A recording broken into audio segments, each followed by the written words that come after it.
Makabansa, Grade 1. Quarter 1, Week 8, Day 1 to 2. Ang paksa ng ating aralin sa araw na ito ay ang natatanging kakayahan at pagpapaunlad ng sariling kakayahan at mga interes sa pamamagitan ng iba't ibang gawain. Matatag curriculum. Hello kids, it's me, Teacher Frel. Don't forget to subscribe, like, and share, and hit the notification bell for the latest video. You can also follow my Facebook page, Teacher Frel TV. Sa araw na ito ay pag-aaralan natin sa asignaturang makabansa ang natatanging kakayahan at pagpapaunlad ng sariling kakayahan at mga interes sa pamamagitan ng iba't ibang gawain. Day 1. Ang natatanging kakayahan. Layunin ng aralin. Natutukoy ang sariling kakayahan. Tayo ay magbalik-aral tungkol sa mga karapatan at tungkulin ng bawat bata. Ano-ano ang mga ito? Balikan natin ang mga karapatan ng bawat bata, gaya ng karapatang maisilang at magkaroon ng pangalan at nasyonalidad, karapatang magkaroon ng tahanan at pamilyang mag-aaruga, at karapatang manirahan sa payapa at tahimik na lugar. Narito naman ang mga tungkulin ng bawat bata. Sa bawat karapatan ay may tungkuling nakaatang. Tungkulin sa tahanan gaya ng pagtulong sa mga gawaing bahay. Tungkulin sa magulang gaya ng pagsunod sa kanilang mga utos, paggalang at pagmamahal sa kanila. Tungkulin sa paaralan gaya ng pagsunod at pakikinig sa iyong guro at pagiging mabuting kaklase. At tungkulin sa komunidad na kinabibilangan gaya ng pagpapanatiling malinis ang kapaligiran. Tingnan ang mga larawan. Ano-anong gawain ang ipinakikita sa bawat larawan?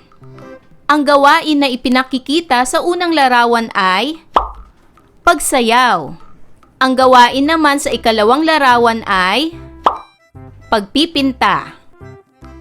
Ang gawain naman sa ikatlong larawan ay pagguhit. Ang gawain sa ikaapat na larawan ay pag-awit. At ang gawain sa panglimang larawan ay paggamit ng instrumento. Alin sa mga larawan ang kaya nyo o interesado kayong gawin? Ang pagsayaw ba? Pagpipinta? Pagguhit? Pag-awit? O pagtugtog ng instrumento?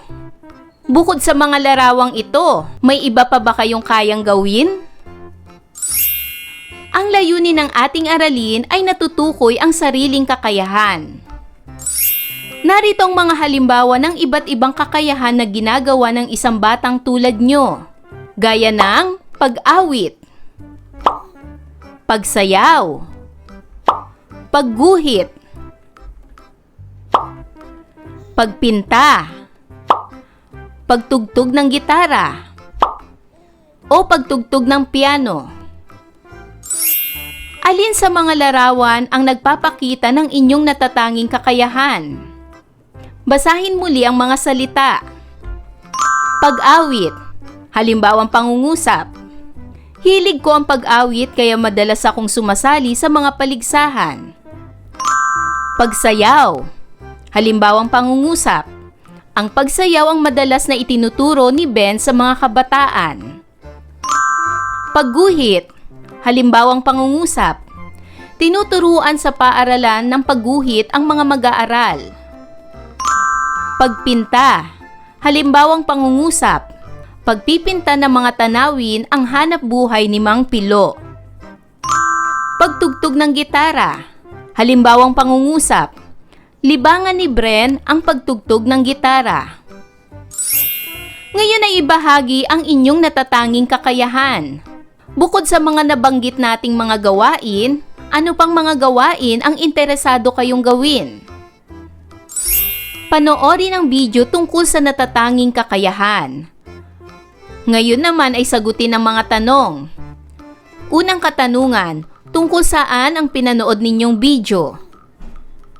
Pangalawang katanungan, ano-ano ang mga talento na nabanggit? At pangatlong katanungan, sa mga nabanggit na talento, alin sa mga yon ang kaya mong gawin? Tayong lahat ay pinagkalooban ng dakilang manlilikha ng iba't ibang talento o kakayahan. Dapat natin itong pangalagaan, paunlarin at ibahagi sa iba. Kung ikaw ay may kakayahan sa pagkanta, pagsayaw, at pagguhit, dapat mo itong paunlarin at gamitin sa mabuting paraan. Mag-ensayo palagi upang lalong humusay. Maaari mo rin itong ibahagi sa iba sa pamamagitan ng pagsali sa mga programa sa paaralan o komunidad. Gamitin mo ang iyong talento upang magpasaya ng tao, magbigay inspirasyon at makatulong sa mga gawaing makabuluhan. Day 2. Pagpapaunlad ng sariling kakayahan at mga interes sa pamamagitan ng iba't ibang gawain. Layunin ng aralin. Napahalagahan ang pagpapaunlad ng sariling kakayahan at mga interes sa pamamagitan ng iba't ibang gawain. Narito ang ilan sa mga kilalang tao na nagtagumpay sa pamamagitan ng pagpapaunlad ng kanilang sariling kakayahan at mga interes. Gaya ni Sarah Geronimo, Manny Pacquiao, Coco Martin, Regine Velasquez. Ito ay ilan lamang sa mga kilalang tao na nagtagumpay sa pamamagitan ng pagpapaunlad ng kanilang sariling kakayahan at mga interes. Ano ang kanilang mga talento o kakayahan na nakatulong sa kanilang tagumpay? Tingnan natin. Si Sarah Geronimo ay nagtagumpay sa larangan ng pag-awit at pagsayaw. Ito ang kanyang talento o kakayahan. Si Manny Pacquiao ay nagtagumpay naman sa pamamagitan ng boxing. Ito naman ang kanyang talento o kakayahan. Ito ay isang uri ng sports. Si Coco Martin naman ay nagtagumpay sa pamamagitan ng kanyang pag-arte. Ito ang kanyang talento o kakayahan. Si Regine Velasquez naman ay nagtagumpay sa pamamagitan ng pag-awit. Ito ang kanyang talento o kakayahan. Ano kaya ang kanilang ginawa upang mapaunlad ang kanilang kakayahan? May pagkakatulad ba ito sa iyong paraan ng pagpapaunlad? Ano-ano ang mga ito? Ang layunin ng ating aralin ay napahalagahan ang pagpapaunlad ng sariling kakayahan at mga interes sa pamamagitan ng iba't ibang gawain. Ang pagpapaunlad ng sariling kakayahan at interes ay ang paggawa ng mga hakbang upang lalong mapabuti o mapahusay ang mga bagay na kaya mong gawin at mga hilig mong gawin. Halimbawa, kung mahilig kang gumuhit, mag-ensayo ka araw-araw para gumaling pa. Ang pagpapaunlad ay tumutulong sa atin upang matupad ang ating mga pangarap at maging mas kapaki-pakinabang na tao sa sarili, sa pamilya at sa komunidad. Ngayon ay sagutin ang mga tanong. Unang katanungan, naranasan mo na bang itanghal ang iyong kakayahan o interes? At para naman sa pangalawang katanungan, maaari mo bang ilahad ang iyong naging karanasan? Narito ang mga paraan sa pagpapaunlad ng sariling kakayahan at interes. Una, pagsasanay o pag-e-ensayo araw-araw. Halimbawa, pag-e-ensayo o pagsasanay sa pagkanta, pagsayaw, pagguhit, pagsusulat at iba pa. Pangalawa, pagsali sa mga paligsahan o programa. Halimbawa, pagsali sa mga singing contest, art contest, sayawan, o spoken poetry. Pangatlo, pagtanggap ng payo mula sa guro, magulang o tagapagsanay. Nakakatulong ito upang maitama at mapabuti ang iyong ginagawa. Pang-apat, panonood ng mga educational na palabas o video na may kinalaman sa interes. Halimbawa, panonood ng tutorial sa pagguhit o pagsayaw. Pang-lima, pagbabasa ng mga aklat o artikulo tungkol sa iyong interes. Halimbawa, libro tungkol sa sining, musika o sports. Pang-anim, pakikipag-ugnayan sa mga taong may parehong interes. Matututo ka mula sa kanilang karanasan at estilo. At panghuli, pagsali sa mga workshop o seminar. Halimbawa, art workshop, music training, o sports clinic. Ngayon ay basahin natin ang tula. Ito ay may pamagat na Hiyas ng Talento. Tanghalang maliwanag, talento'y inilalatag, awit at sayaw, puso'y sumasayaw. Sining at agham, dunong ay tinatanghal, kwento ng buhay, mundo'y hinaharap. Paligsahan ng isip, talino'y ipinapakita, tibay ng katawan, palakasan ay tagumpay. Interes at kakayahan, ating ibinabahagi, mundo'y namamangha sa ating kinang.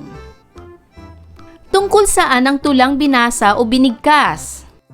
Ang tulang ating binasa ay tungkol sa iba't ibang talento. Ito ay hiyas ng talento. Pangalawang katanungan, sa tula, ano-anong mga gawain na maaaring itanghal ang kakayahan at interes? Sa ating binasang tula, ang mga gawain na maaaring itanghal ang kakayahan at interes ay ang talento sa pag-awit at pagsayaw at talento sa sining at agham. Ngayon naman ay gawin ang gawaing ito. Iguhit ang masayang mukha kung ang pangungusap ay nagsasaad ng tama at malungkot na mukha kung mali. Unang bilang, nagsanay sa pagguhit si Jose dahil sasali siya sa paligsahan. Ito ba'y masayang mukha o malungkot na mukha? Tama, ito ay masayang mukha. Pangalawa, sumasali sa patimpalak sa pagkanta si Mia at nag-eensayo palalo. Ito ba'y masayang mukha o malungkot na mukha? Tama, ito ay masayang mukha. Pangatlo, si Mario ay mahilig sumayaw pero nahihiya siyang ibahagi ito sa kanyang mga kaklase. Ito ba'y masayang mukha o malungkot na mukha? Tama, ito ay malungkot na mukha. Pang-apat, pinagtatawanan si Ashley dahil hindi siya marunong sumayaw. Ito ba'y masayang mukha o malungkot na mukha? Tama, ito ay malungkot na mukha. At panglima, nagpapasalamat si Sarah sa talentong mayroon siya. Ito ba'y masayang mukha o malungkot na mukha? Tama, ito ay masayang mukha. Ngayon naman para sa gawaing ito, punan ang talaan sa ibaba ng mga interes at kakayahan ng bawat miyembro ng pamilya. Sa unang hanay, isulat ang pangalan ng bawat miyembro ng pamilya. Maaari mong isulat ang nanay, tatay, ate, kuya o bunso. Sa pangalawang hanay naman, isulat ang kani-kanilang mga talento at kakayahan. Ayan mga bata, naunawaan niyo ba ang ating aralin sa araw na ito? Kung ganon, magaling! Mga bata, sana'y marami kayong natutunan sa ating aralin.